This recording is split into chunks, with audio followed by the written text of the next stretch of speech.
The first barrier to receiving things comes from the inability to recognize the walls that we have set up that do not allow us to receive. For a lot of people, the barrier that holds them back the most comes from the receiver's inability to trust the giver's motive. When we fear the giver's motives, we do not want to be caught out in the open or with our defenses down, and in doing so, we close off the ability to receive anything from them. For something to be given genuinely to another person, the reason behind doing so needs to be pure. For a lot of us that have difficulty receiving, it comes from our childhood and our inability to receive freely and in pure ways. This leads to a life devoid of love, or if we do experience love, it arouses panic and distrust in ourselves. Of all the various ways people show positive emotions to us, these all stem from love. Affection, gift-giving, help, compliments, these all have to be given with love, and therefore receiving anything is an interaction with love. So, if we have a problem with receiving, resistance, or manifestation, then we have a problem with love. People that cannot receive have a hard time with help.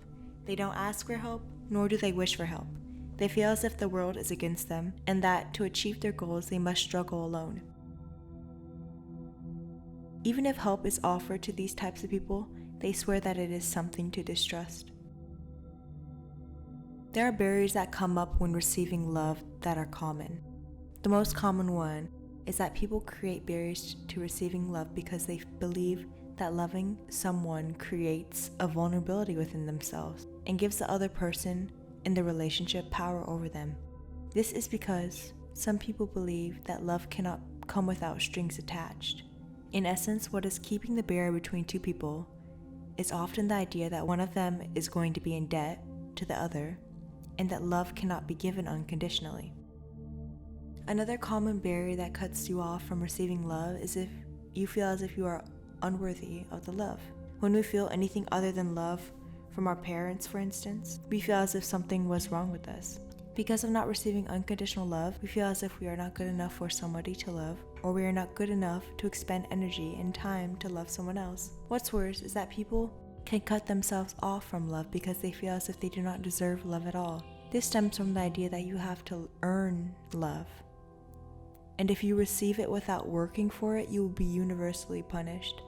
People start to panic if they receive something they feel as if they do not deserve, which can spoil the love they were given and put the receiver into a panic. This is just another way that love and receiving can be blocked.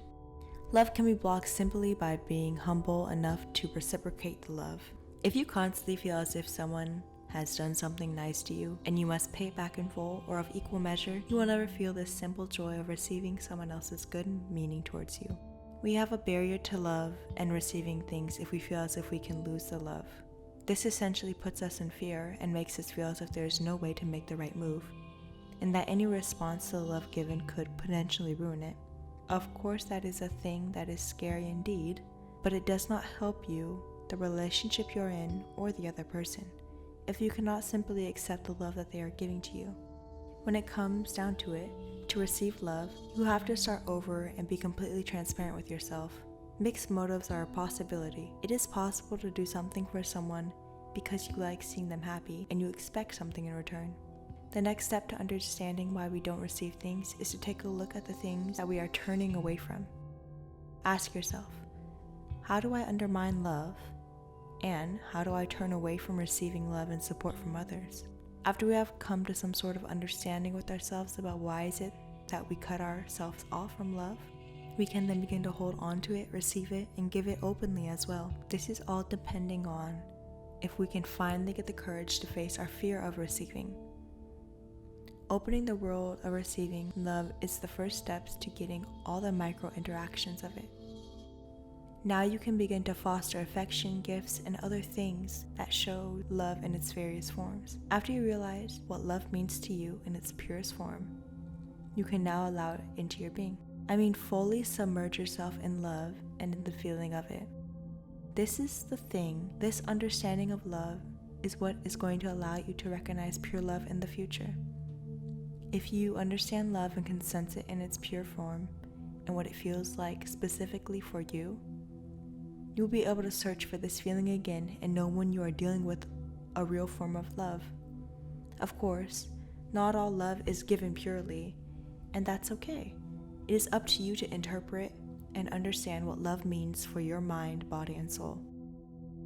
Without this deep understanding of love, it's going to be harder in the future to accept and open yourself up to other forms of love.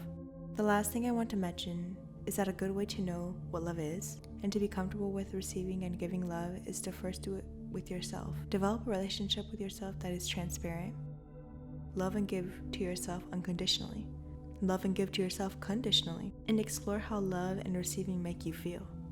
If you can learn this through your own body, mind, and soul, it will be easier to do so with others. Thank you so much for watching this video. If you enjoyed it, please leave a like and consider subscribing to my channel. If you have any tips or comments about learning to receive through love, please feel free to leave a comment down below. And please have a great rest of your day.